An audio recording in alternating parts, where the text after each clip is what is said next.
आपने यहाँ पर कथन किया था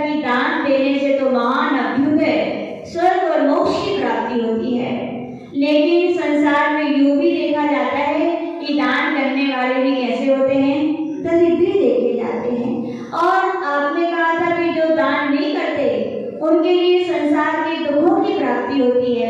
लेकिन कभी कभी ऐसा भी देखा जाता है जो दान नहीं करते वे बहुत अभूदेवान वैभववान होते हैं। इसका क्या कारण है?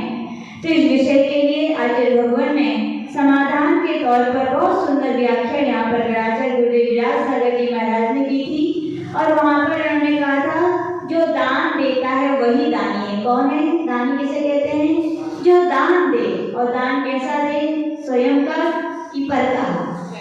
स्वयं का दान, स्वयं के हाथों से जो दिया जाता है उसका नाम क्या है? दान है। और दाने वाला, देने वाला क्या कहलाता है?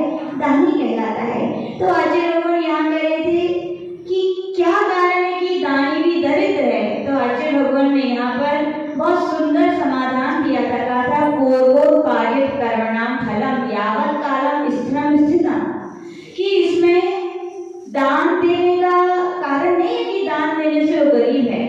वर्तमान में वो दान दे रहा है, लेकिन व्यक्ति, हमने बताया था पूज्य गुरु नानक गुरुदेव आचार्य विमल सागर जी महाराज कहते थे संसारी जीव कैसा खाते हैं?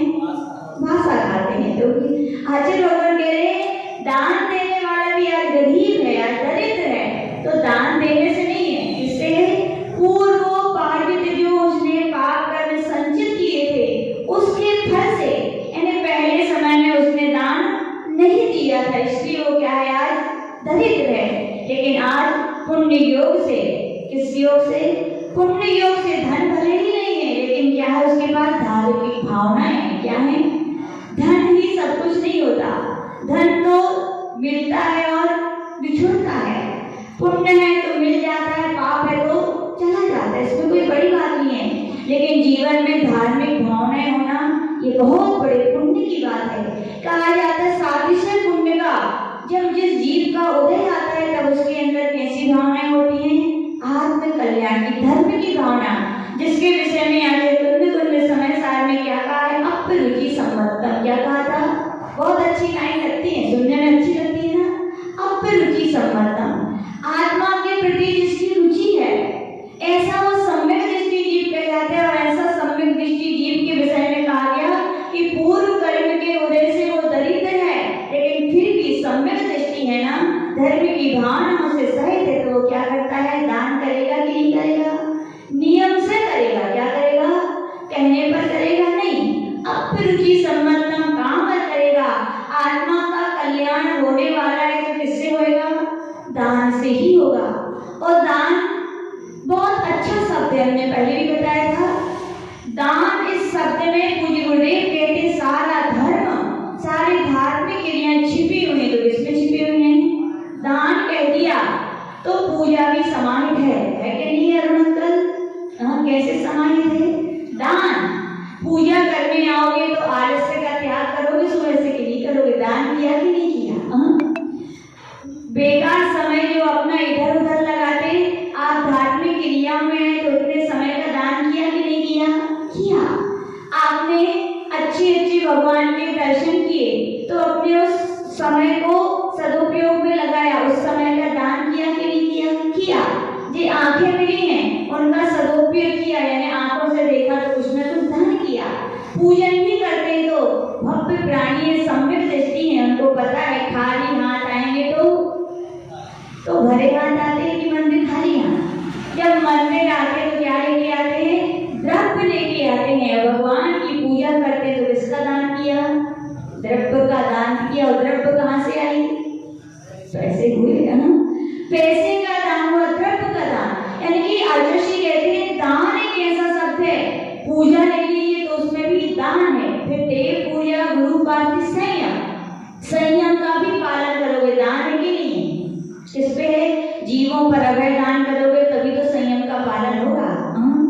तो संयम में भी क्या छिपा है? दान छिपा है। या फिर पंचेंद्रियों के विषयों से मन को हटाना है। इच्छा तो हो रही है ठंडा ठंडा गर्मी का मौसम में खाने मिल जाए, लेकिन फिर भी हम नहीं खा रहे, ये क्या है? संयम है। दान किया कि नहीं किया? तो ठंडी ठंडी वस्तु का दान किया। तो आचार्य लोग संयम भी पालन में क्या छिपा है? दान।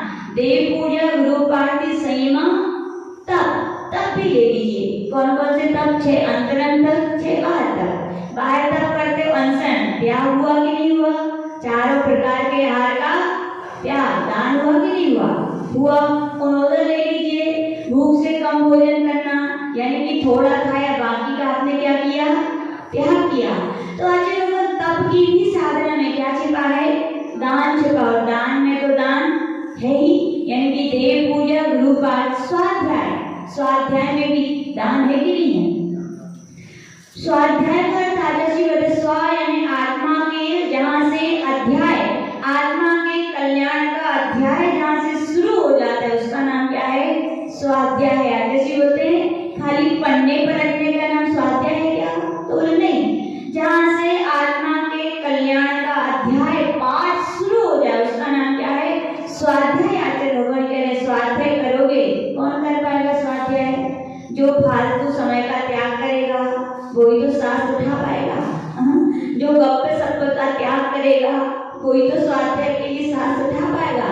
जो रात में 11 बजे तक जो दुकानों में बैठ के गप्पे लगाते हैं वो उसका त्याग करेंगे, वही तो मंदिर में आके स्वाध्याय कर पाएंगे। और जो अपने सारे संकल्प विकल्प जो मन में भरे हैं उनका जो त्याग करेगा वो माँ जिनवाणी के 2-4 शब्दों को अपने मस्तिष्क में त्याग है कि नहीं, दान है कि नहीं। यानी कि ऐसे लगता है दान शब्द में सारा धर्म छपा हुआ है। दान कर लिया यानी क्या कर लिया, सब कुछ कर लिया। तो आचार्य लोग यहाँ पे यही बता रहे थे कि दान में क्या छिपा है, सारा धर्म छिपा हुआ है। तो आचार्य लोग कह रहे हैं कि यहाँ पर जो आप दान दे रहे हैं उससे क्या आप दरिद्र हैं, उससे दरिद्र नहीं। किससे दरिद्र हैं आपने पहले कुछ ना कुछ ऐसा किया था कि आज आपके पास धन नहीं है, किसान है, आज उसके पास अनाज नहीं है, तो क्यों नहीं है, सीधा उसने खेत में बीज बोए नहीं थे, बोए होते तो फसल मिलती। तो आज लोगों कह रहे इसमें कोई आश्चर्य की बात नहीं है कि दानी दरिद्र हो। सबके अपने अपने पूर्वोपार्जित कर्म होते हैं।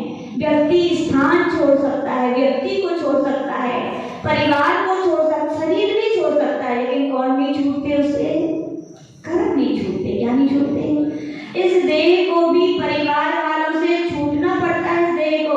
इस देह को इस आत्मा को देह से भी छूटना पड़ता है, उस जिस गांव में वहां से भी छूटना पड़ता है, सब कुछ छूट जाता है, लेकिन क्या नहीं छूटते, हर व्यक्ति के जीव के जो पूर्वोत्पादित शुभ अशुभ कर्म है वो तो हमेशा जीव के क्या है, साथ जाते हैं कि नहीं, नियम से जाते हैं। इसीलिए अपने जैन धर्म का बहुत कर्म सिद्धांत एक ऐसा सटीक सिद्धांत है जहाँ कहा गया जो करोगे सो वैसा ही आपको मिलेगा।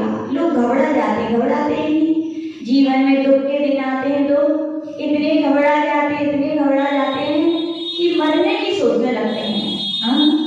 बॉम्बे का चतुर्मास चल रहा था पूजी गुरुदेव का 2008 का, रियल सत्य घटना सुना है।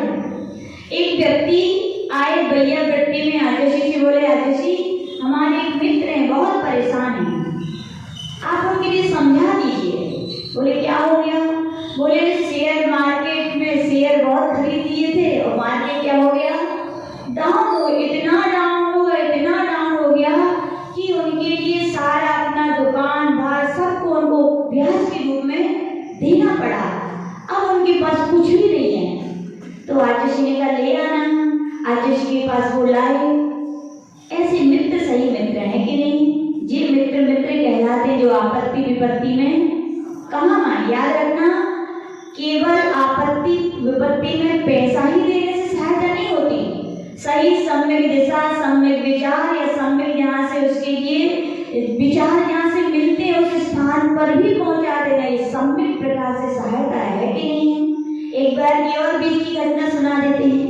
एक बार एक व्यक्ति आए, एक महाराज जी से सुना दी अपनी, यार महाराज जी बहुत परिस्थितियाँ खराब चल रही हैं, आप आचार्य से आशीर्वाद दिला दो। और आचार्य के तो बड़े बड़े भक्त हैं, क्या है बड़े बड़े भक्त हैं, कुछ सहायता वे करवा दो।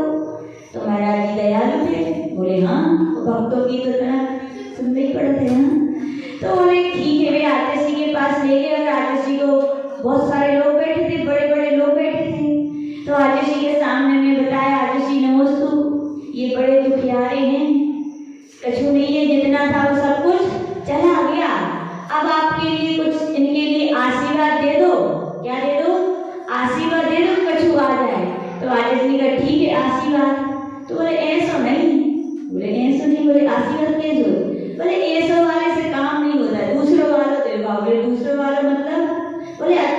कर दो। तो आरटीसी ने ये समझ गए कि नहीं? क्या समझे लल्लू भैया? कैसो आशीर्वाद चाहिए हैं? अच्छो वालों कैसो?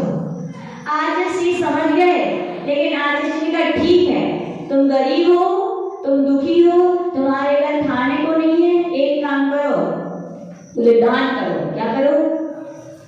अरे ओ भैया ने तो सर पकड़ लो, बोले दान ही करेंगे हो तो आपके पास काहे आते महाराज के आशीर्वाद दे दो।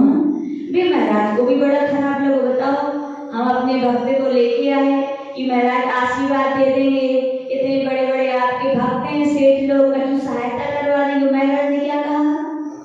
दान करो दान।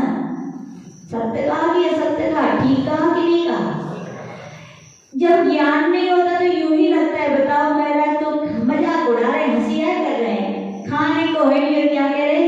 दान करो। लेकिन नहीं भैया, ये सत्य है। सेठ जी कितना भी दे देंगे, लेकिन व्यक्ति की सत्ता में पुण्य का अभाव है। क्या है? व्यक्ति की सत्ता में पुण्य का अभाव है। कोई कितना भी देगा, सोना भी देगा तो मिट्टी का काम करेगा। किसका काम करेगा? मिट्टी का तेल के भी ट्रक खुलवा देंगे, टैंकर भिजवा देंगे, वो पानी बन जाएंगे। क्यों बन जाएंगे? पाप कर्म का उदय है। यहाँ तक कि घर में सोने की वर्षा भी होगी, वो भी क्या बन जाएंगी? मिट्टी बन जाएंगे। उनके लिए बताया जाएगा जमीन में यहाँ पर खजाना पड़ा है, वो खोदेंगे। पाप कर्म का उदय होगा तो कोड़ और कौड़ी मिलेगी। क्या मिलेगी? हाँ, ये सत्य है। पिताजी तो गाड़ गए थे सोनो, बेटा से कहने थे जब जरूरत हो तो निकाल लेंगे बेटा। पिताजी चले गए, बेटा को याद आई, पिताजी कह रहे थे ठीक है, इतने सोनो बड़ो है, जरूरत पड़े तो निकाल लियो। संजय भैया क्या करो? गए, बड़ी खुशी से खोदा तो क्या निकला? कोणी निकली, कोणी। पिताजी सत्य बोल रहे थे कि असत्य बोला था? याद रखना, पिताजी ने तो सत्य ही बोला था। पिताजी ने जब रखा था स्वर्ण ही रखा था, लेकिन तुम्हारा इतना पाप कर्म का उदय है कि वो सोना भी किसमें कन्वर्ट हो गया? सत्य है ये, हम लोग ने देखी हुई घटना सुनी हुई। और पुण्योदय होता है तो हमने भी सुनाया था। एक दिन गरीब लोग थे, मकान गिर गया। कहा गए अर्चना चाची बड़े दुखी हो रहे थे, ऐसी गरीबी और मकान गिर गया, बड़े दुखी। अब क्या करें? गिर गया तो मलबा तो निकलवाना पड़ेगा। मलबा उठवाया तो कहाँ निकला? गढ़ा निकला। देखो, पाप कर्म की वजह से मकान गिरा, लेकिन पुण्योदय सत्ता में था तो घड़ा निकल आया। और कहा गया पुण्योदय से पिताजी ने सोना गड़ा दिया, लेकिन पुत्र का पुण्य नहीं था तो क्या बन गया? कोड़ी बन गया। इसीलिए हमें लगता है पूज्य गुरुदेव ने उस व्यक्ति से क्या कहा था? सेठ जी कितने तुम्हें दे देंगे, तुम्हारा पुण्य नहीं तो तुम्हारे काम आने वाला नहीं है। पैसे का दान नहीं, किसका दान करो? बोले पैसे नहीं दिलवाऊंगा, क्या करो? तुम दान करो। कितना भी गरीब व्यक्ति होगा, पेट भर तो कमाते ही होगा, 4 रोटी तो खाते ही होगा, 4 नहीं तो 1 मिलते, 1 तो मिलती होगी। और अपने यहाँ तो क्या कहा गया? दान। जरूरी भी करोड़ों का किया जाए नहीं, जिसकी जितनी हैसियत है। यदि व्यक्ति के पास 1 रोटी के 4 भी गिलास हैं तो क्या करो? 1 का दान कर दो, वो भी करोड़ों से बहुत ऊंचा दान है। तो उस व्यक्ति से आचार्य ने कहा भैया मजाक नहीं उड़ा रहे, सत्य है तुम्हारी सत्ता में पुण्य का अभाव, इसलिए क्या करो? तुम दान करो, जितना है उतना करो।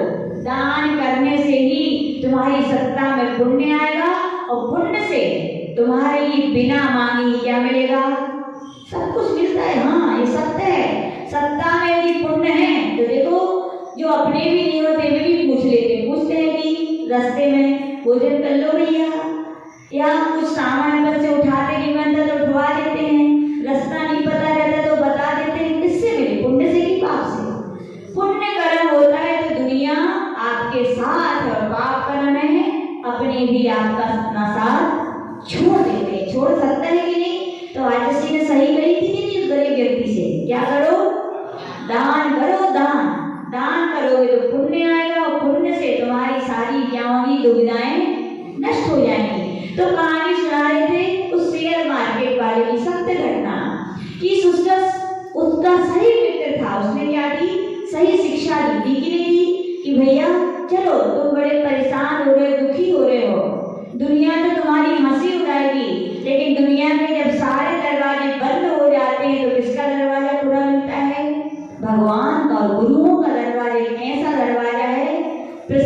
में भी खुला मिलता है तो दुख के दिनों में भी वे भली तुम्हारा दुख दूर करें या ना करें, लेकिन दुख को सुन के आपको सही दिशा देते हैं, सही निर्देशन देते हैं कि अब ऐसा करो। तो ले आया और आतिश जी के पास। तो आतिश जी ने बोला, हूँ क्या हो गया? दुखी व्यक्ति हो, कोई संत जन अपने कुछ पूछ रहे तो क्या होता है, जो दिल का दर्द है वो सारा बाहर आ जाता है, इसमें आता है, आंसू में बह पड़ता है। वो भैया रो रहे, फूट फूट के रोने लगे। और आतिश जी ने, हूँ क्या हो गया भैया? तो बोले, महाराज शेयर मार्केट में शेयर खरीदे है, अब ऐसी स्थिति है कि घर में बच्चों को मैं क्या खिलाऊं, उसके लिए मुझे सोचना पड़ता है। बोले कोई उधार भी नहीं दे रहा है, बोले इतना ब्याज चुकाना है, बोले सब कुछ बिक गया, अब तो मैंने यही सोचा है। बोले स्पष्ट कह दिया उसने। क्या बोला महाराज? अब तो मैंने यही सोचा है, 3-4 गोलियां ले आ रहे हैं जहर की, खुद खाएंगे और अपने बच्चों को खिला रहे। दुनिया के दर्द को, दुनिया की हंसी को, दुनिया के दुखार को मैं नहीं सह सकता। बोले क्या नहीं कर सकता? मैं ऐसी परिस्थिति को सहन नहीं कर सकता, इतनी गरीबी को किसी से मांगू और कोई ना दे, 2 बातें और सुना रहे हैं लोग। बोले मैं इतना सहन नहीं हो, मैं अपने बच्चों को भूखा देख सकूं? मैं नहीं, मैंने तो सोच लिया है क्या, मैं स्वयं भी और सारा परिवार को नष्ट कर दूंगा। बोले आतिश जी ने कहा, भैया वे बताओ तुम्हारे ऊपर ये आपत्ति विपत्ति आई तो क्यों आई? बोले तो आतिश जी वो समझदार तो था। बोले महाराज पाप कर्म की वजह से आई। तो बोले ये बताओ तुम्हारे पाप कर्म की वजह से आपत्ति विपत्ति आई और तुमने जहर भी खा लिया और मर भी गए, तो बता आपत्ति विपत्ति ये समाप्त हो जाएंगी क्या? बोलो समाप्त होती है क्या? अपने यहाँ जैन आगम में कहा गया, जो कर्म है आपने की उनको फल तो आपको भोगना पड़ेगा। आप इस शरीर से छू सकते हो, लेकिन दूसरा शरीर तो धारण करोगे और चुकाना पकड़ना नहीं पड़ेगा। पिताजी यदि उधार ले गए तो बेटा को चुकाने पड़ते कि नहीं? चुकाना पड़ता है। एक बार ऐसे संसार में तो फिर भी कोई कह देगा कि नहीं चुका हो, ये तुम्हारे पिताजी का था, लेकिन कर्म सिद्धांत में कहा गया जिसने जो कर्म किए हैं, कोई सोचे हम मर जाएंगे तुम्हारे कर्म समाप्त हो जाएंगे, तो कर्म समाप्त होने वाले नहीं है। आतिश जी ने उसके लिए बहुत अच्छा कहा। बोले भैया देखो तुरंत एक, बोले बैलगाड़ी देखी कि नहीं? बोले हाँ। घोड़ा गाड़ी तांगा देखा कि नहीं? हाँ। बोले बता बैल कितनी मेहनत करता है? बोले कितनी मेहनत करता है? बोले सुबह से बन जाते हैं वो हल में और दिन भर चलते हैं कि नहीं? पेट भर खाने को नहीं मिलता, ऊपर से डंडे मिलते हैं कि नहीं? भीषण गर्मी है, पानी सामने रखा है, फिर भी पीने नहीं मिलता, कितनी आकुलता व्याकुलता।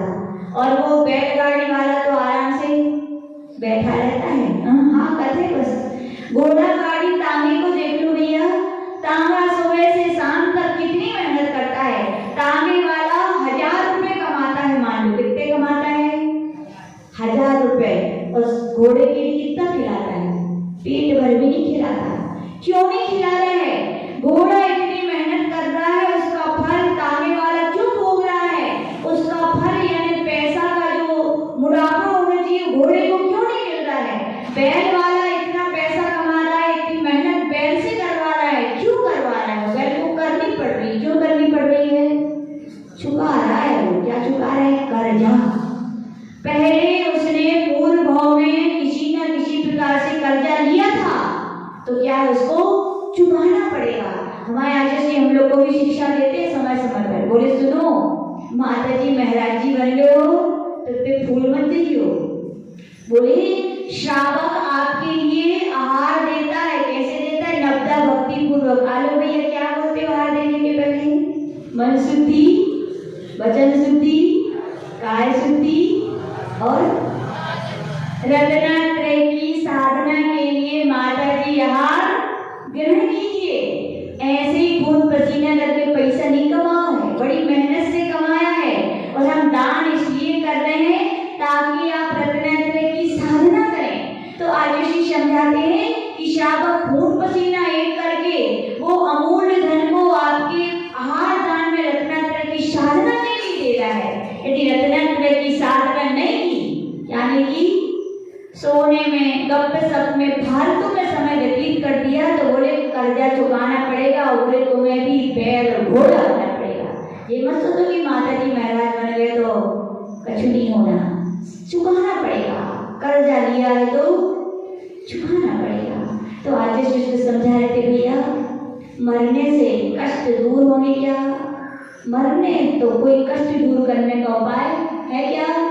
नहीं है। तो मर भी गए हो, मान लो अभी तो मनुष्य हो, अच्छे खासे हो, जैन कुल जैन पर्याय कुछ नहीं है, धर्म तो है, कुछ नहीं है, गुरुजनों की संगति तो है, कुछ नहीं है, गुरु लोग समझाने वाले तो हैं, समता तो बन सकती है, धर्म नहीं है लेकिन धार्मिक भावनाएं तो अपनी हो सकती हैं। लेकिन मान लो तो मर भी गए और पता है मरने के बाद नरक पहुंच गए, तो बताओ नरकों की वेदना और अभी की वेदना में कितना अंतर है? उतना ही अंतर जितना जमीन और आसमान में है। यहाँ व्यक्ति छोटे छोटे कष्ट नहीं सहन कर पाता और लोग आत्महत्या कर लेते हैं। आत्महत्या महाघाती है, महाअपराधी कहा गया। आत्महत्या करने वाले महासंक्लेश परिणाम करते, महासंक्लेश परिणाम का फल दुर्गति है। क्या है? वे सभी सोचते हैं कि हम बीमार हैं, सहन नहीं हो रहा तो मर जाएं, कष्ट आ रहे जिंदगी में सहन नहीं हो तो मर जाएं। तो मरने से कष्ट कम होंगे कि ज्यादा होंगे? और ज्यादा होंगे। क्यों? पहले का और आपने फिर और तरफ बांध दिए, प्लस हो गए। तो क्या हो गए? प्लस हो गए, डबल। वहां पर तुम्हारे लिए क्या है? सहना पड़ेगा भैया। मरना कोई कष्टों से मुक्ति का उपाय नहीं है। कष्टों से मुक्ति चाहते तो क्या करो? सहन करो। फल है तो भोगना तो पड़ेगा। तो है रोगे की अपेक्षा कैसे सहन करो? समता से, क्योंकि किए किसने हैं? पड़ोसी ने तो किए नहीं, किसने किए हैं? स्वयं ने किए भैया, स्वयं ने। ऐसा कहा जाता है ना, कभी भोजन बनाओ पुरुष वर्ग ने, श्रीमती जी बनाती तो बड़े नखरे आते हैं, ऐसा है ऐसा है। और जिस दिन खुद बनाते हो, जली कटी हुई हो तो कैसी लगती है? अच्छी लगती है ना। अपने हाथ का अच्छा लगता है तो यही सोचा करो, कर्म भी तो अपने भोजन जैसे बनाए हैं। और भोगना क्यों? वो भोजन क्यों अच्छा लगता है? खुद ही तो करना है। तो यही सोचो, कर्म है खुद ही ने बनाए, खुद ही को ही भोगना है। तो फिर रो दोगे क्यों? समता से और आनंद से सहेलो तो वो क्या होंगे?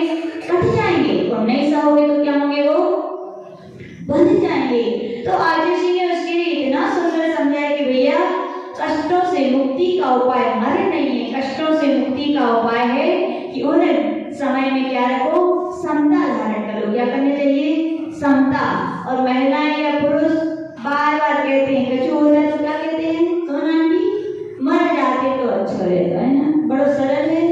याद रखना, आदिशी बोलते हैं जो बार बार बोलते ना मर जाते मर जाते मर जाते, ऐसे जीव मरते और मर करके निगोर जो उत्पन्न होते कहाँ होते हैं? जहाँ एक श्वास में 8-10 बार। यहाँ कोई कह दे कि मरने वाले हो तो घबराहट हो जाती, लोगों को होती है कि नहीं? और वहां सोचिए एक श्वास में 18 बार जन्म मरण, कितनी वेदना होगी। जहाँ मरण का नाम सुनने से असली वेदना हो रही है, जहाँ मरण होता है तो भी कहा जाता है असली वेदना होती है। एक बार मरने की वेदना तो तुम सहन नहीं कर पा रहे और बार बार मरने की भावना करके निगोर में जाओगे। एक श्वास में 18 बार जन्म मरण करना पसंद है क्या? फिर कहोगे कि मर जाते कि नहीं? अब क्या कहोगे? अब कहोगे कि अब कछु कोई कहे तो कहियो तर जाते तो अच्छो रहे। तो क्या बोलते? हेलो भैया, तर जाते तो भग जाते तो अच्छो रहे। तो कहाँ भगियो? कहते होते ना भगियो, माता जी महाराज जी के पास भग जाते तो ऐसे कहो। तो क्या होगा? आत्मा का वे कष्ट भी समता से निकल जाएंगे। और मर जाते यहाँ से तो मर जाओगे, लेकिन वहाँ एक श्वास में 18 बार मरना पड़ेगा। वो पसंद है कि ये कष्ट पसंद है? हाँ, यही कष्ट को समता से सह लो, कछु नहीं है ये। अपाची बोलते हैं जब कष्ट आते हैं तो जिसके पास ज्यादा कष्ट है उसको देखा करो। जिसको देखा करो? जिसके ज्यादा कष्ट है। अपने पास तो सब कुछ है। कई संसार में ऐसे भी जीव हैं, ना माता है ना पिता है, ना घर है ना पति है ना बच्चे हैं, खाने को भी नहीं है। एक घर में मांगे जाते 2 धक्का लगाते हैं, तब जाके 1 रोटी और 4 बातें लोग सुनाते। फिर क्या मिलती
है भैया, आपके तनक से बुखार में, तनक से सांस खराब में, थोड़े से एक रोग हो जाने पर जो आप लोग हाय हाय करते हैं, वो क्या है?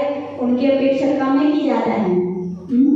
बहुत कम है, कम नहीं, बहुत कम है। कभी कभी लगता है नरक पता नहीं कि जब यहाँ की वेदना ऐसी है तो नरकों की वेदना सोचो कितनी कैसी होगी। यहाँ की वेदना को सहन नहीं कर पा रहे, इतना सा किसी ने कह दिया तो इतना बुरा लग जाता है। और वहां पर एक नार की नहीं, सारे नार की कुत्तों की तरह लड़ते हैं, एक दूसरे को चिल्लाते हैं, एक दूसरे को बांटते काटते हैं। आज सहन नहीं कर पाओगे तो कहाँ सहन करना पड़ेगा? वहां जाना पड़ेगा। इसलिए आचार्य ने कहा भैया यहीं के कष्ट, यहीं का कर्ज यहीं चुकाए जाओ। क्या? यहीं का कर्जा यहीं चुकाया जाए तो अच्छा है, नहीं तो कौन सा ब्याज देना पड़ता है, बढ़ जाता है तो चक्रवर्ती ब्याज लग जाएगा। बोले डबल कितने गुना आपको चुकाना पड़ेगा, चुकाना पड़ेगा कि नहीं? समझदारी तो क्या है? जो वर्तमान में कर्म आ रहे हैं उनके क्या है? समता से क्या है? सहलो। कैसे सहलो? समता से। अभी धर्म है, गुरु है, समझाने वाले हैं, विश्वास है नरकों में मिलेंगे क्या? ये सब तिर्यन की गति में मिलेंगे, तिर्यन की गति मिल भी जाएंगे। तुम सोचोगे नहीं कि मैं सुन लूं, लेकिन लोग डंडा लगा के तुम्हें भगा देंगे, सुन नहीं पाओगे तुम। इसलिए कहा गया भैया मनुष्य गति उत्तम गति मिली है। क्या मिली है? उत्तम गति, उत्तम पर्याय है। कष्टों से मत घबराओ। किससे मत घबराओ? एक और बात सुनाई, बॉम्बे का चतुर्मास था, पता नहीं कि ये सब चतुर्मास था, वो जितने साधु थे सब बीमार लगभग डबल मलेरिया। डॉक्टर ने मना कर दी थी कि अब बचने की उम्मीद नहीं है, बेहोश हो गए थे। तो आचार्य जब आचार्य के पास जादू है, आचार्य में कुछ भी कहो, क्या है विकास भैया? जादूगर है पूरे। भिंड वाले लोग कहते हैं आचार्य को जादूगर, सर यूं ही नहीं कहते।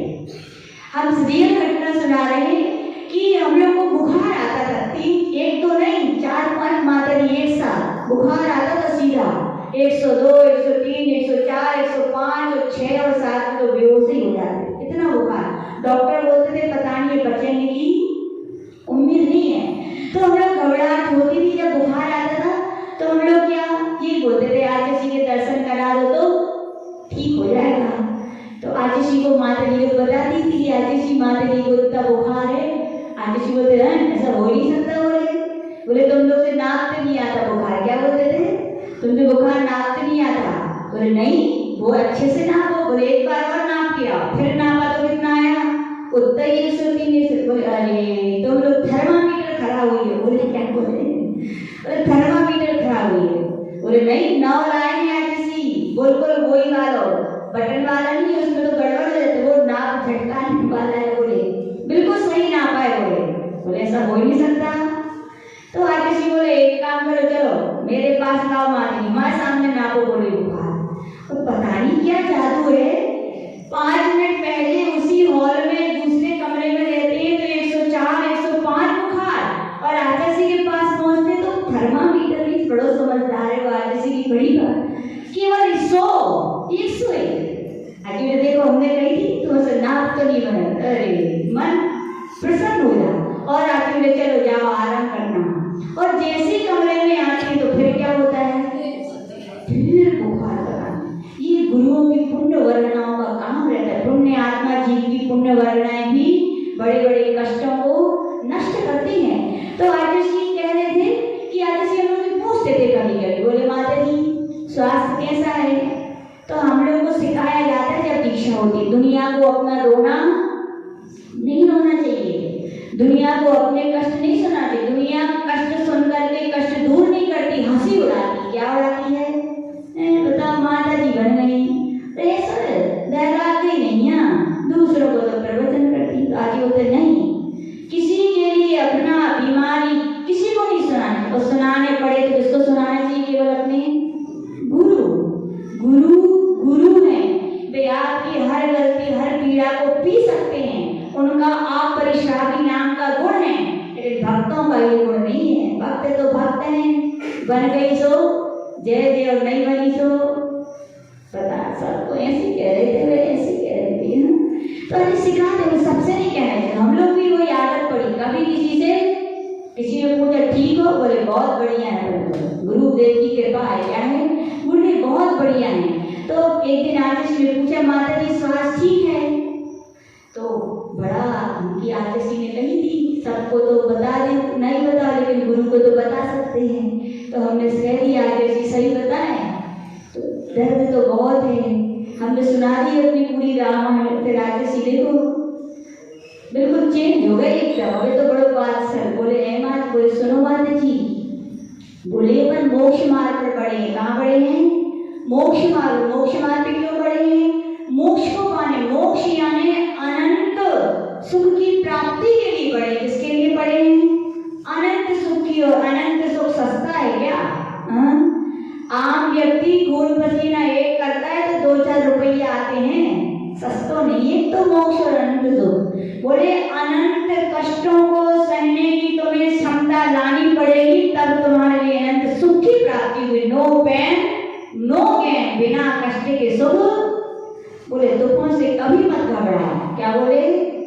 दुखों से कभी मत घबराओ। ये शिक्षाएं होती हैं, यानी कि दुख आने पर क्या सहनशील बनना चाहिए। क्या बनना चाहिए? और वास्तविकता में जिसको मोक्ष जाना है, अधीर का नहीं किसका मार्ग है? धीरों का है। कायरों का नहीं किसका मार्ग है? वीर। वीर और धीर क्या होते हैं?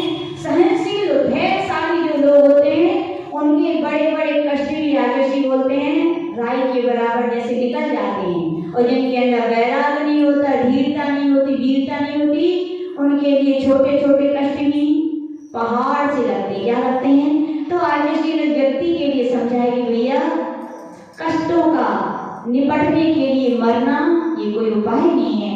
कष्टों से छूटना है तो क्या करो? उन कष्टों को सहन कर लो, और सहन करते करते कुछ अच्छा करते चलो। क्या करते चलो?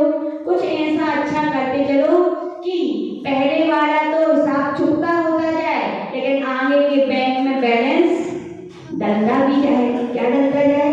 आगे के लिए, यानी कि कुछ ना कुछ अच्छा करता चलो। तो आचार्य भगवान यही बता रहे थे कि यहाँ पे कहा था कि वर्तमान पुरुषार्थस्य फलम वर्तमान काले एक प्राप्यसे।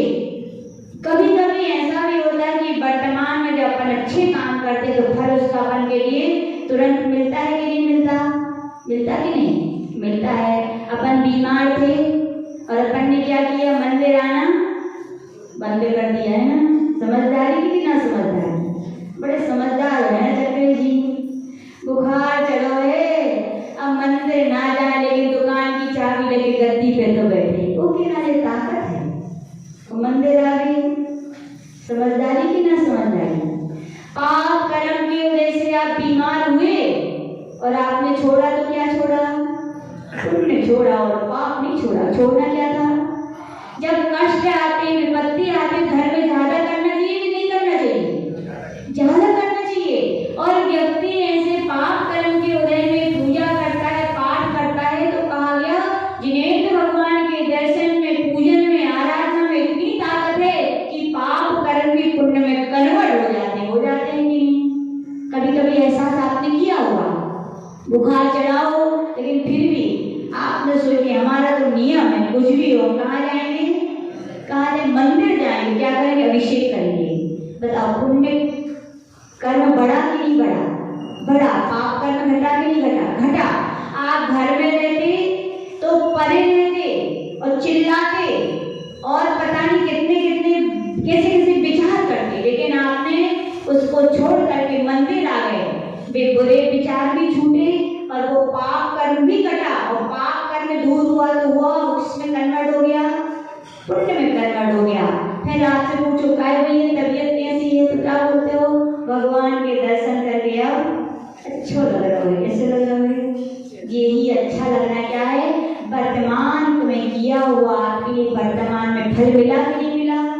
अपने यहाँ तो कर्म सिद्धांत बोलता है यहाँ करो तुरंत फल मिलता है। क्या मिलता है? तो आचार्य भगवान कह रहे हैं हमें, यदि क्या पूर्वाप कर्मिणाम तीव्रोदय तर्हि वर्तमान सुपुरुषार्थ फलम ना वर्तमान काले। फिर ये भी बोल रहे हैं कभी कभी लोग बहुत पूजन पाठ करते हैं लेकिन कछु नहीं फर्क पड़ो है ना, समझ जाए इतना करत है, जिंदगी बीत गई लेकिन कछु हो ही नहीं। क्यों नहीं हुआ? क्योंकि आपके पहले जो कर्म है उसका फल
नहीं होता तो घबराना चाहिए?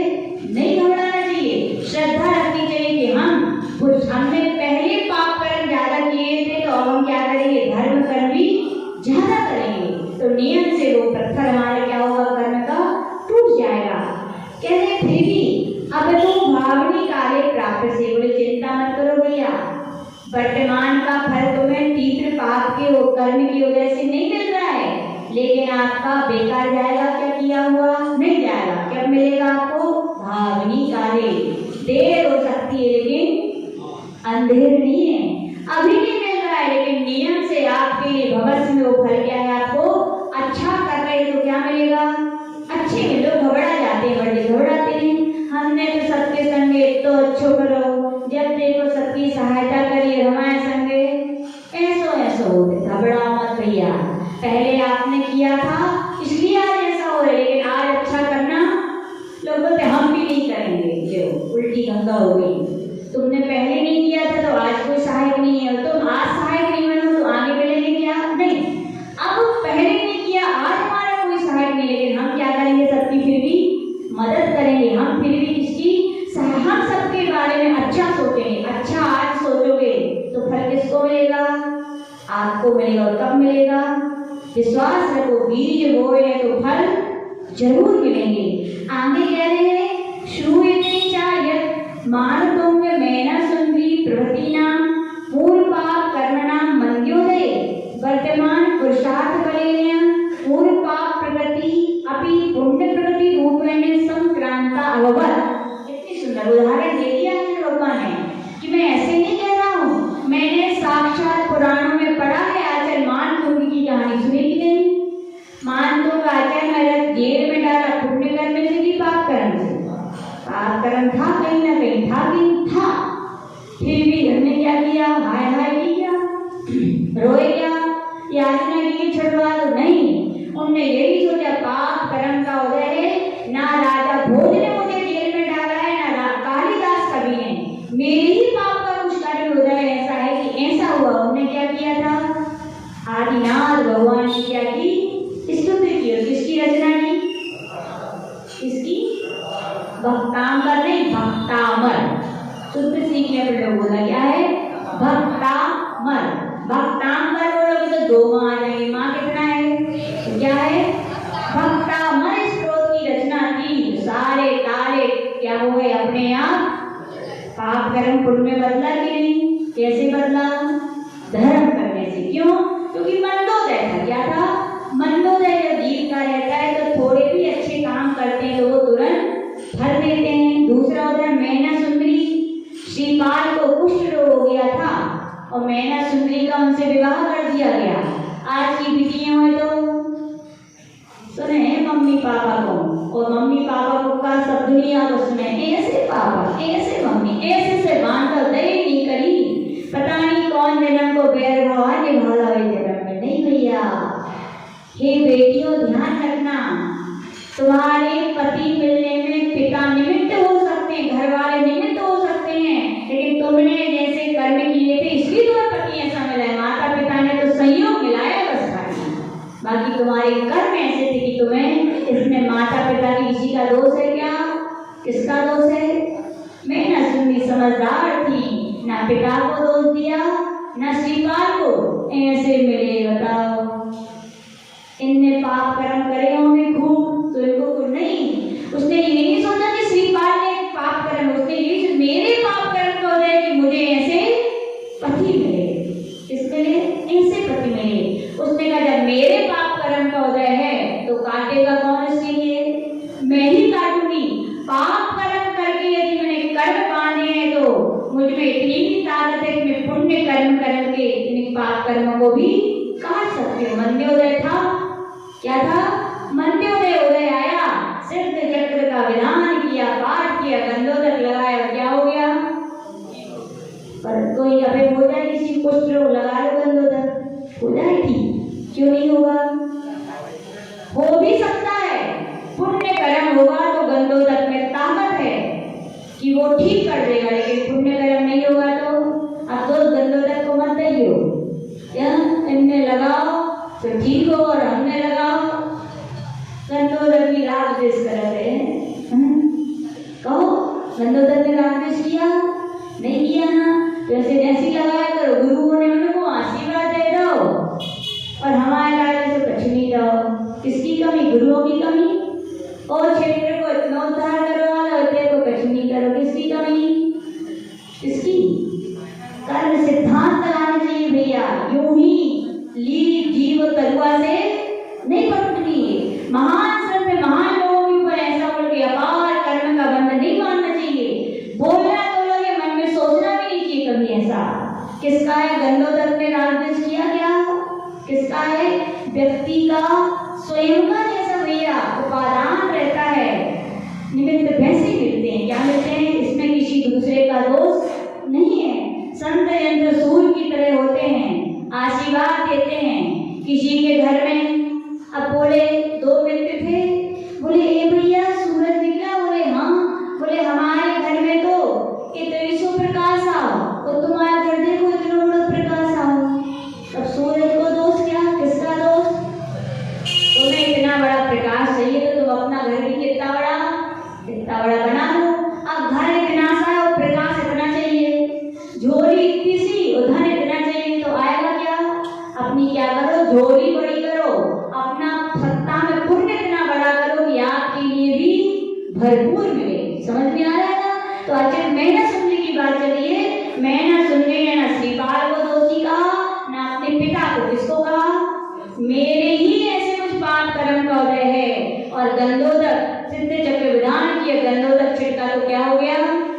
आज भी गंदोदर में ताकत है कि नहीं संजय भैया? है।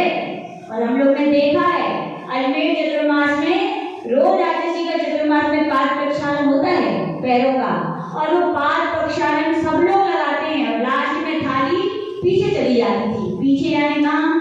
जहाँ एक मालन दादी बैठती थी। रोज वो भी बड़ी श्रद्धा से लगाती थी। 1 महीने 2 महीने 3 महीने बीते, चतुर्मास खत्म नहीं हुआ कभी। वो दादी दौड़ी दौड़ी आई एक दिन, इतनी खुश की बता नहीं सकते। बोले क्या हो गया दादी? बोले बड़ी उधर उस टाइम विभोग सी माता थी, बड़ी माती है जी मेरे। बोले माता जी चमत्कार हो गया। बोले क्या हो गया? बोले जब महाराज आए थे हम वही जगह से बैठ के देखते थे तो महाराज में साफ नहीं दिखते थे, लेकिन आज को देने के हम कितने दूर से देखते कि महाराज मुझे साफ दिखने लगी। मेरी नजरें सत्य घटना है। आज भी श्रद्धा होती है तो एक और सुना है, एक शिखर जी के पहाड़ पर एक भैया आशीर्वाद देने आए थे। बोले आज किसी कैंसर हो गया है, आशीर्वाद दे दो, ट्यूमर बढ़ रहा है, ऑपरेशन करवाना है। आचार्य जी ने कहा ठीक है। अब ठीक है कह सकते हैं, ठीक है। और आचार्य जी का वहां भी पाद प्रक्षालन हुआ। यद्यपि आप लोग ऐसा नहीं करना, तो श्रद्धा भक्ति की भाषा परिभाषा नहीं होती है। भक्ति तो भक्ति होती है। उस व्यक्ति ने पता नहीं आचार्य जी के गंदोदर पूरा थाली में था, पूरा पी लिया। और वो ऑपरेशन करवाने के सबसे घटना है पथरिया वालों की घटना। अभी भी जाकर पूछ लेना, पता नाम याद है पथरिया के कोई भैया है? बोले ऑपरेशन कराने गए, डॉक्टर ने चेकअप किया मशीन वगैरह से। बोले मैं काय का ऑपरेशन करूं? बोले ट्यूमर ही नहीं है। बोले कहाँ गया? बोले जादू हो गया। ऐसे बड़ी श्रद्धा में क्या होती है? भक्ति होती है। इस कहने का मतलब ये, जब कर्मों का मंद्योदय होता है तो सारे गुरुओं के आशीर्वाद, गंदोदर कह लो, भगवान की भक्ति का जो सब कुछ क्या काम करते हैं, पाप कर्म में किसमें कन्वर्ट हो जाते हैं?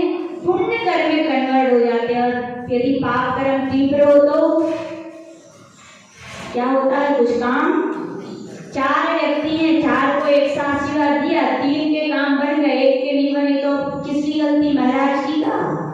इन्हें पक्के भक्त हुई है, हम तरह ऐसे ही हैं, ऐसे ही गलत भैया है। तो कचरा निकाल दो मन से, बहुत खराब चीज है ये, बहुत कचरा गंदा है ये। सिद्धांत कह रहा है, क्या कह रहा है? आपकी सत्ता में जितना पुण्य आपको उतना ही मिलेगा। भगवान की भी तो गुरु महाराज, ठीक है आप कह सकते हो संसारी लाभ देते, लेकिन भगवान देते हैं आशीर्वाद, फिर भी चढ़ाते हैं कि सब श्रीफल, सबके सब काम बनते हैं, सबके नहीं बनते, किसी के बनते किसी के नहीं। बताओ भगवान ने राग द्वेष किया क्या? यदि ऐसा कहोगे तो तुम वीतरागी नहीं है, फिर ये कहना पड़ेगा भगवान को। नहीं, भगवान वीतरागी ही है। जिसकी सत्ता में जितना पुण्य था उसको, जिनकी सत्ता में पुण्य था तो मिला, और एक की सत्ता में पुण्य नहीं था तो नहीं मिला। तो आचार्य लोग ये कह रहे हैं कि मंत्योदय जब होता है तो पाप कर्म भी किसमें कन्वर्ट हो जाते हैं, पुण्य कर्म में कन्वर्ट हो जाते हैं। और कह रहे हैं कि अतः तेषां संकट निवारणं तत्काल एव जाता, इसलिए कहा जाता है कष्टों का तुरंत क्या हो जाता है, निवारण हो जाता है। हुआ कि नहीं हुआ? सीता जी को किसमें बैठाया गया, क्या हो गया, कैसे हो गई हैं? देखो पुण्य था, क्या था, उसी समय कोई विद्याधर जा रहा था, वो जानता था सीता सत्य है। तो देखो कहा जाता है धर्म के प्रभाव से देवता भी क्या करते हैं, रक्षण करते हैं। उस विद्याधर ने अपनी माया से किसको बना दिया, अग्नि को जलकुंड बना दिया। किसकी वजह से? मंत्योदय था, तीव्रोदय था, तो राम ने एक नहीं सुनी, नहीं सुनी, गर्भवती होकर के भी घर से निकाल दिया, एक नहीं सुनी, और कितने सारे अपशब्द कहे। कौन से कर्मोदय था? तीव्रोदय। ऐसा नहीं किसी ने नहीं समझाया था रामचंद्र जी को, नहीं समझाया गया कि तांत वक्र मंत्री ने, लक्ष्मण ने, सबने एक ने समझाया हो कि हे राम तुम जानते हो सीता सत्य है, फिर भी तुम ऐसा क्यों कर रहे हो? तो क्यों नहीं राम को समझ में आई बात? क्योंकि सीता जी का ना तीव्र कर्म का उदय तक कुछ समझाता है, फिर भी जीवों को समझ में, और मंदोदय आया तो देखो कोई नहीं मिला तो विद्याधर ने भी उनकी क्या कर दी, सहायता कर दी। तो कहने का तात्पर्य आते लोग यही कह रहे हैं कि पूर्व कर्म के उदय से ही वर्तमान में अपने लिए सब कुछ प्राप्त होता है। यानी दानी भी यदि दरिद्र है तो क्यों दरिद्र है, पहले उसने दान नहीं किया, और आज पैसे वाला भी दान नहीं कर रहा है, अमीर क्यों है, दान नहीं कर रहा इसलिए अमीर नहीं, पहले उसने दान किया था। एक छोटी सी बात को लेकर के उदाहरण आपको समझा देते हैं। दो भैया थे, कौन थे, अब लगा लो कौन कौन भैया थे, तो जल्दी बात समझ में आ जाए। कौन कौन तो जोड़ने है ही नहीं है, संजय भैया और अशोक भैया बैठे हैं, ठीक है। संजय भैया और अशोक भैया थे, दोनों के बराबर बराबर, अरे बहुत नहीं है, लेकिन हो ही ना भगवान करे, लेकिन हो गया उनका, क्या हो गया, बंटवारा हो गया। क्या हो गया, बंटवारा हो गया। और पिताजी ने क्या कम कर दिया, नहीं दिया, पिताजी ने बराबर बराबर दिया। लेना चाहिए कि नहीं लेना चाहिए पिताजी का धन, समझे भैया? सच्चे पुत्र हो तो मना कर देना चाहिए, पिताजी आपने पाप कर्म से कमाया है, आप दोनों अपने पाप कर्म किससे धोलेंगे, धो लीजिए। आप अपने पाप कर्म हमारे संग ना बांध के जाओ, नहीं तो हमें भी धोने पड़ेंगे। सिद्धांत तो यही है। हाँ सत्य है, सच्चे पुत्र हो तो पिताजी से कह दो आपकी कमाई है पाप की, आप ही निपटा के जाओ, आप ही भोग के जाओ, नहीं हमारा पुण्य होगा। हम सत्य तो ऐसे ही होना चाहिए। लेकिन अब पिताजी ने दे दी, पिताजी ने तो दे दी, लेकिन सत्ता में खुद के भी तो पुण्य होना चाहिए तो भोगने का। चौके वाले तो सब खिलाते हैं, लेकिन बचाने की शक्ति भी तो होनी चाहिए। और आओ जाए और खाओ जाओ, पचे नहीं तो गड़बड़ हो जाती है। ऐसी कहा गया कि पिता ने तो दे दिया, बड़े बेटे के लिए भी बराबर दिया, छोटे बेटे के लिए, छोटे बेटे का पाप कर्म का उदय था, क्या था, धीरे धीरे धन संपत्ति अपने आप कम होने, कहाँ जा रही पता है, कहा जाता है पाप कर्म का उदय आता है तो लक्ष्मी चमड़ी से भी तोड़ के जाती है, यानी कि शरीर भी ऐसा बीमारी को घर बन जाता है जब पाप कर्म आता है, कोई साथ नहीं देता। तो कहा गया वो बीमार भी रहने लगा, लेकिन धार्मिक था, क्या था, धार्मिक था, सब कुछ होती वो भी ज्ञानी था, समझदार था, शास्त्रों का ज्ञाता था, तो संतुष्ट था, संतोषी था, क्या था, समझ रहा था पिताजी ने तो कर्तव्य निभाया, लेकिन हमारा भी तो पुण्य नहीं था, तो कुछ नहीं बचा। सोच के और क्या कर रहा था, निरंतर धर्म की क्रियाएं करता। बड़ा भैया था, पहले भी खूब अच्छा था, और अब और बढ़ते ही जा रहा था, बढ़ते ही जा रहा था। बड़े भैया रोज देखते थे अपने छोटे बेटे, दया तो आई जाती है अपनों पे, ये आनी चाहिए, और हम तो कहते भैया खून खून पे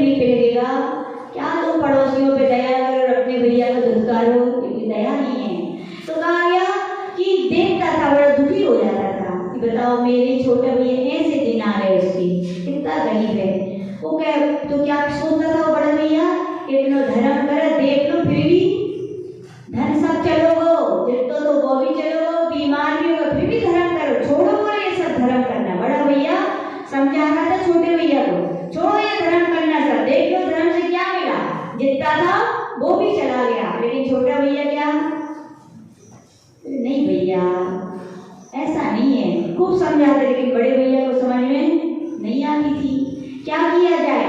एक दिन की बात है कि बड़ा भैया व्यसनों में फंस गया। किसमें फंस गया, व्यसनों में, और छोटा भैया पूजा पाठ में लगा रहता था। तो एक दिन क्या हुआ कि यहाँ से छोटा भैया निकला। क्या निकला, छोटा भैया निकला। उसने दोनों भैया में चर्चा हुई। दोनों भैया ने पूछा इसका समाधान लेना चाहिए, किसके पास चले, तो बोले अपने गांव में महाराज आए, उनसे पूछना चाहिए कि दान इतना धर्म करने वाला गरीब क्यों, और इतना व्यसनों में फंसा हुआ व्यक्ति भी इतना अमीर क्यों। तो वहां पे दोनों जन ने कहा ठीक है, अपन महाराज से मिलेंगे। दोनों जन अलग अलग रास्ते से आ रहे थे। बड़ा भैया आया तो वेश्या घर से आया। कहाँ से आया, वेश्या घर से आया। और उसके लिए क्या मिल गई रास्ते में, एक धन की पोटली मिल गई। क्या मिल गई। और वहां से छोटा भैया मंदिर से आ रहा था, रास्ते में क्या लग गया उसको, इतना बड़ा कांटा लग गया। क्या लग गया, दोनों मिले, पूछे भैया कहाँ हुए तुम, लग रहा कहाँ है। बोले कुछ नहीं, अब कांटा लग गया। बोले देखो मंदिर से आए तो भी कांटा लग गया, और हम उधर से आए फिर भी क्या मिल रहा है मुझे, देखो थैली मिल रही, थैली, छोड़ो ये धर्म कर्म। बोले भैया इसका समाधान तो महाराज करेंगे। महाराज के पास गए, नमोस्तु किया और सारी चर्चा सुना दी।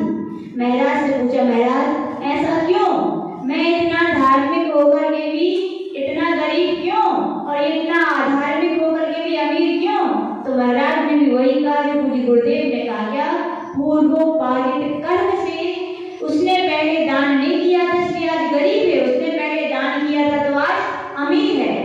लेकिन आज तुमने फिर भी गरीब अवस्था में तुमने क्या किया है, धर्म किया है, उससे तुम्हारा बहुत बड़ा पाप कर्म कट गया है। और इसने पुण्य के बहुत किया था, उसको बहुत बड़ा पाप पुण्य का फल मिलना था, लेकिन उसने व्यसनों में किया तो उसका पुण्य क्या हो गया है, घट गया। बोले क्या हो गया उसका पुण्य। बोले कैसे। तो बोले देखो तुम आ रहे थे ना बोले रास्ते से। बोले हाँ। बोले तुम्हें क्या हुआ। बोले कांटा लग गया।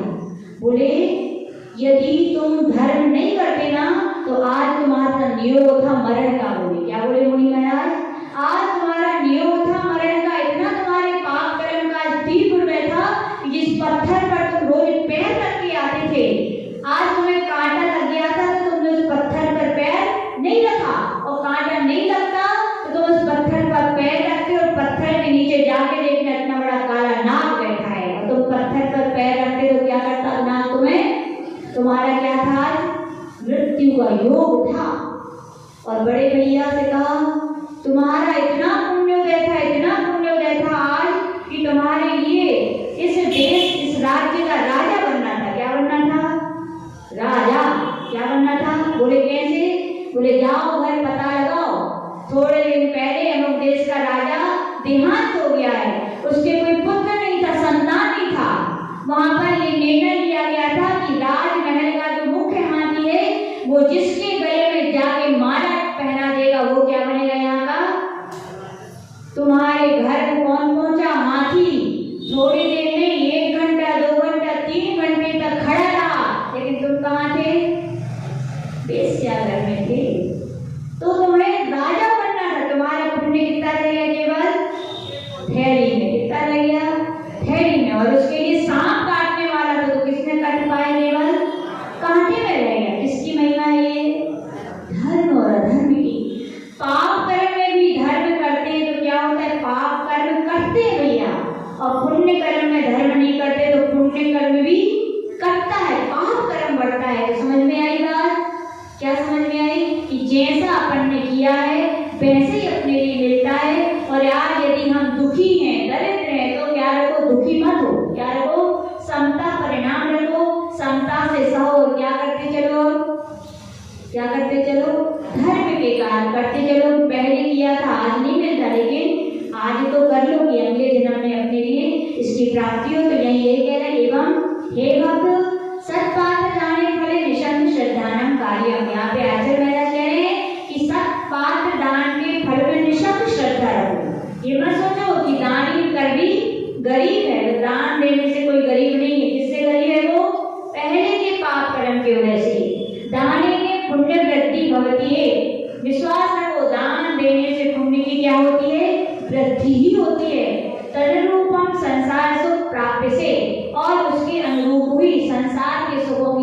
होती है? प्राप्ति होती है। एव इति दृढ़ आस्था विरक्त स्वेति गाथाया तात्पर्य, यानी कि ऐसी दृढ़ आस्था रखो। कैसी आस्था रखनी चाहिए?